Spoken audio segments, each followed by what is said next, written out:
Bonjour Hélène.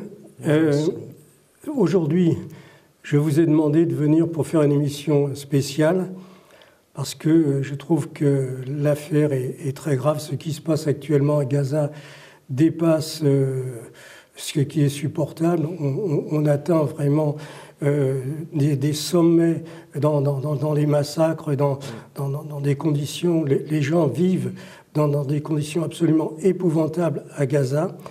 Et donc, j'ai voulu essayer de faire quelque chose à notre modeste niveau, d'apporter des informations, si vous voulez, qui vont peut-être permettre de voir sous un angle que, actuellement, les médias principaux ne veulent surtout pas nous faire voir. Donc, j'ai intitulé cette émission qui va porter le titre « 11 septembre 2001, 7 octobre 2023 ».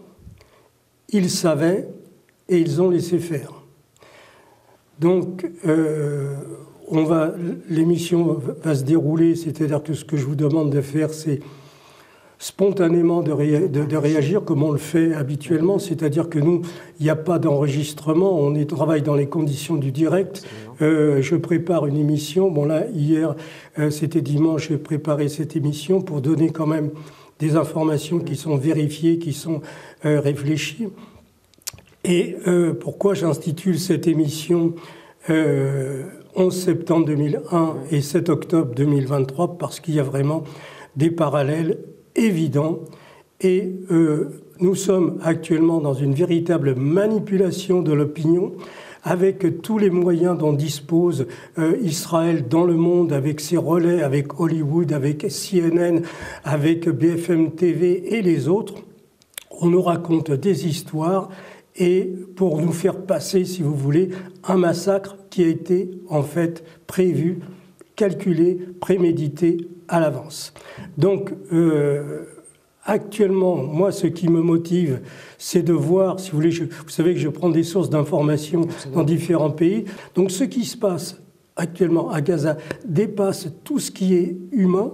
Ils ont fait une chose abominable. Ils ont même coupé l'eau. Vous savez que tout passe par Israël, l'électricité, l'eau. Ces gens vivent depuis des années dans un camp de concentration que l'on a l'habitude de dire camp de concentration à ciel ouvert. Ce n'est pas vrai. Ils n'ont même pas la maîtrise du ciel puisqu'on leur interdit d'avoir un aéroport, vous voyez, ou un aérodrome. Ils sont face à la mer, mais la mer, ils n'y ont pas accès non plus. La marine israélienne, c'est quelque chose d'épouvantable. Et tout ça n'est possible que parce qu'il y a un soutien inconditionnel des États-Unis depuis 60 ans, et donc Israël se permet tout. Mais là, vous allez voir que ce que je vais démontrer maintenant, c'est qu'il y avait très peu de personnes en Israël qui savaient, mais il y en avait quelques-unes, qui savaient ce qui allait se dérouler le 7 octobre. Au même titre, c'est pour ça que je fais le parallèle, qu'en 2001, et vous allez voir, je vais le démontrer, les services de renseignement américains et israéliens étaient parfaitement au courant de ce qui allait se passer. Et vous allez voir que quand je vais aller au tableau, que je vais vous faire voir pourquoi ils savaient et comment ils ont suivi toute l'opération avant qu'elle se déroule pendant des mois, ils ont laissé faire. Vous savez pourquoi ils ont laissé faire ? Parce que l'Irak, à cette époque-là, représentait un danger existentiel pour Israël. Et donc le gouvernement israélien voulait trouver un prétexte pour détruire l'Irak. Avant, ils avaient déjà, quelques années plus tôt, fait déclencher la guerre entre l'Irak et l'Iran. Je l'ai déjà dit dans une émission, les Iraniens, les Israéliens fournissaient à l'Iran des armes et la France et les États-Unis fournissaient des armes à l'Irak. Et donc tous les deux se battaient et ils sont même allés jusqu'à fournir des usines clés en main pour fabriquer les gaz en Irak pour qu'ils puissent gazer les soldats iraniens. Donc tout ça, on le connaît, c'est documenté, etc. Là, je vais expliquer comment l'opinion publique a été manipulée et forcément on peut dire que l'histoire se répète.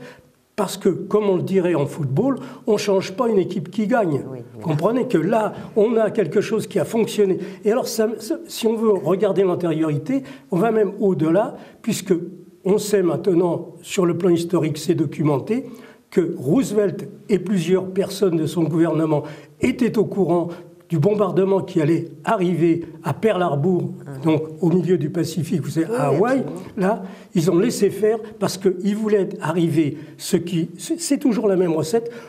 On veut arriver à un état de sidération de la population. Les gens sont révoltés et à ce moment-là, vous les motivez pour aller en guerre. Là, alors, je vais expliquer comment Netanyahou et deux de ses membres du gouvernement ont été informés par un rapport qui leur a été remis 1 an plus tôt que cette opération se préparait à Gaza avec le Hamas. Tout ça a été documenté et ce rapport s'appelle le rapport Dassault. Pourquoi le rapport Dassault? J'ai cherché à comprendre pourquoi en Israël ça s'appelait le rapport Dassault. Eh bien tout simplement, vous allez voir que tout se rejoint comme je l'ai déjà dit une fois, parce que Dassault, la famille Dassault, est propriétaire du journal Le Figaro. Vous voyez? Donc ils sont propriétaires bien sûr des avions Dassault. Ils sont propriétaires, comme tous ces gens-là qui sont dans l'armement, ils sont propriétaires des groupes de presse, de médias, parce que c'est là qu'on fabrique l'opinion. Vous voyez, dans les ateliers à Besançon, on fabrique les avions, et dans les bureaux du Figaro, on fabrique l'opinion. Voilà comment ça se passe. Et là, donc, non seulement la famille Dassault est propriétaire du Figaro, mais ils sont propriétaires comme, en fait, la famille Dassault, c'est pas Dassault, c'est Bloch. Ce sont des Israélites. Ils sont sûrement, il y en a même qui sont franco-israéliens. Ils sont propriétaires du journal Haaretz. Vous voyez, en Israël, un journal très important, très lu. Et donc, dans le journal Haaretz, en ce moment, divulgue. Il faut reconnaître ça, c'est que vous savez que nous, on s'est heurté, moi, du fait des révélations que je fais dans mon livre, on a été à la censure. Voilà, on a été vraiment sur la liste noire, invité nulle part, et surtout, on ne parle pas de ce monsieur Chevrier, parce que alors lui, attention, c'est de la dynamite. Donc, on l'invite nulle part, mais... en tout cas, le journal Figaro, il faut rendre cet hommage qu'ils ont accepté qu'on passe des annonces, et donc ils ont été vis-à-vis de nous très corrects, et pourtant, vous voyez, voilà. Donc c'est pareil, pour le journal Haaretz, ils ont divulgué des informations. Et donc il y a un rapport de 40 pages qui a été remis 1 an avant à Netanyahou. Il y a eu des discussions, je vais vous expliquer tout ça, je vais vous donner les dates, vous allez voir. Et donc, en fait... Alors, bien souvent, on dit « Oh, c'est la théorie du complot ». Non. Les gens, effectivement, ils n'organisent pas l'attentat. Ils sont au courant, ils laissent faire, ils surveillent, mais ils se préparent. Mais lui, le Netanyahou, qui est une crapule, c'est un homme qui devrait être en prison, il est inculpé dans 3 affaires de corruption. Il sera jugé tôt ou tard dans des trucs, dans les scandales. Comme beaucoup d'hommes politiques. Mais lui, il joue, si vous voulez, la carte du drame et tout ça, parce que pendant ce temps-là, il gagne quelques semaines, il gagne quelques trucs. Bon, voilà, c'est affreux. Moi, ce qui me préoccupe, si vous voulez, c'est quand je vois les images de tous ces petits-enfants. C'est ça, au niveau de la population civile, quoi. À Gaza, qui sont dans un état de peur.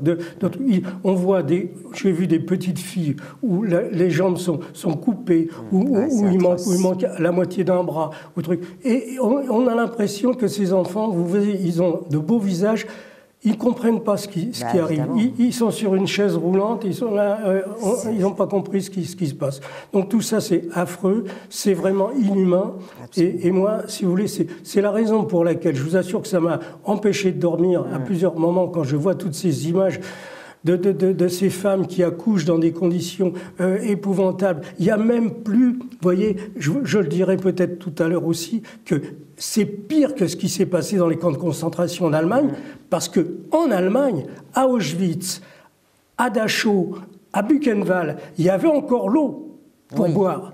Là, ils ont coupé l'eau pour boire dans la population de Gaza. C'est affreux. Comment des gens peuvent accepter de faire des choses comme ça? C'est complètement inhumain. Donc, c'est la raison pour laquelle, si vous voulez, j'interviens aujourd'hui. Vous savez que normalement, on devrait être en vacances. Moi, je vous ai demandé de venir et on va faire cette émission. Donc, voilà. Alors, je vais passer, si vous voulez, au tableau. Ah oui, j'ai hâte de voir votre démonstration parce que je pense que c'est vraiment un sujet brûlant. Donc, on va préparer ce truc-là.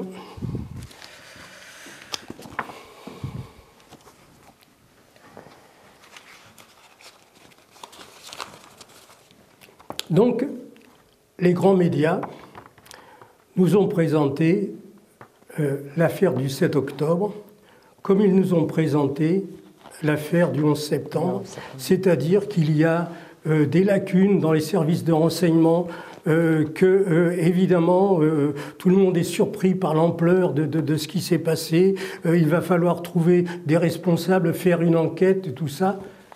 On se moque complètement de nous. Oui.